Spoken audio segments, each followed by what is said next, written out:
Now, India convened an all-party meeting to discuss the critical situation in Afghanistan. 37 leaders from 31 opposition parties, including Union and Parliamentary Affairs ministers, attended the meeting called on by the Prime Minister of India. The Foreign Minister, S. Jaishankar, briefed the floor on several issues, evacuation, of course, being the top priority.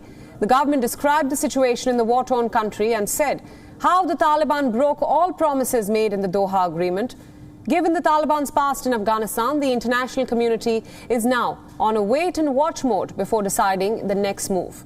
The briefing comes amid a massive evacuation exercise undertaken by the Ministry of External Affairs in Afghanistan. The Foreign Minister informed all parties that most Indians have been brought back, but not all. He also informed about the new e-visa policy issued by the Indian government to avoid any forgery or threats in the region. The message which we all want to give you, all of us political parties, including the government, is that on this matter we all have a very similar view. We have a strong national position on Afghanistan. The friendship with the Afghan people is something which matters to all of us. So we approach this situation very much in a spirit of, I would say, national unity.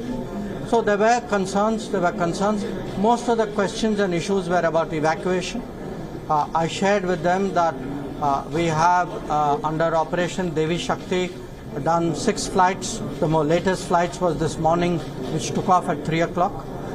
We have brought back most of the Indians, but not all of them. There are still a few out there. Some of them could not make it for the flight yesterday.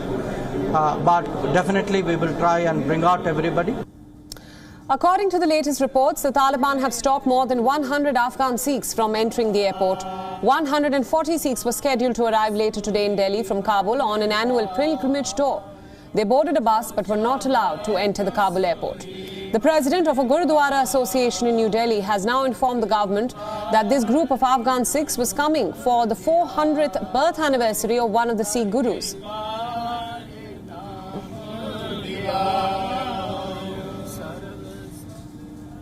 And for more on this, we are now being joined by our principal diplomatic correspondent, Siddhant Sibal. Siddhant, thanks for joining us.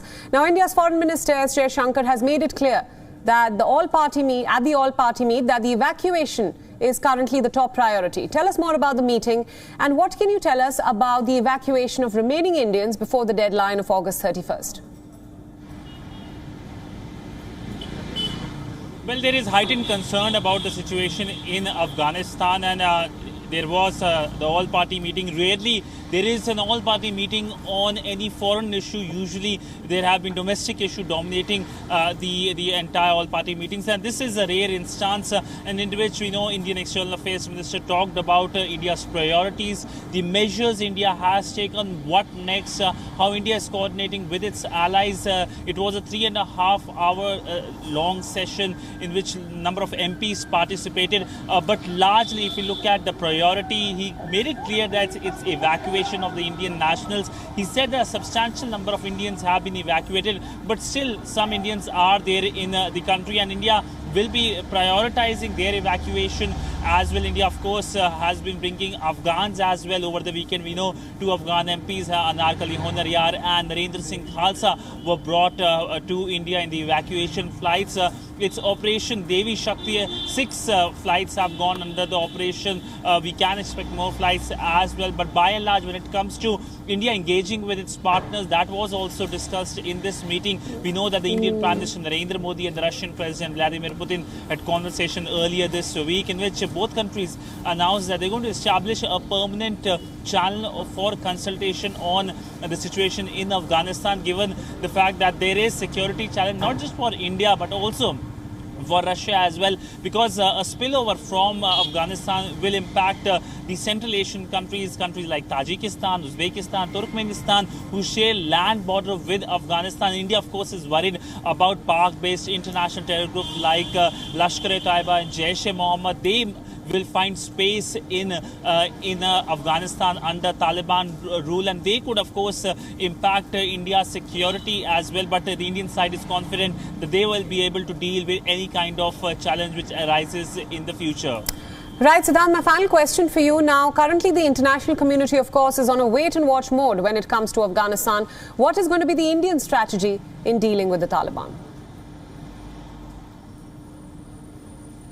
Well, India's strategy will be what the other democratic countries do when it comes to Taliban. We know that still it's a wait-and-watch strategy, as you pointed out, but largely we know there is no government formation right now in Afghanistan. Situation is in flux. In fact, in today's meeting as well, the all-party meeting, there were several MPs who questioned about will India open channels with Taliban, there will be a conversation with Taliban. That remained one of the key highlights of the MPs asking the question. But India, of course, is going to prioritize the evacuation.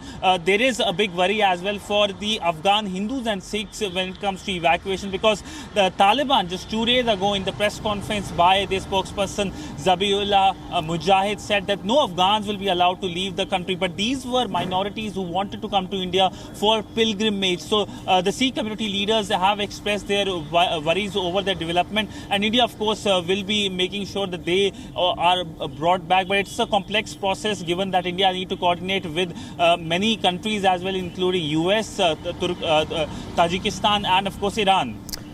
Siddhant, thank you for all those inputs and thank you for joining us. WION World is One is now available in your country. Download the app now and get all the news updates on the move.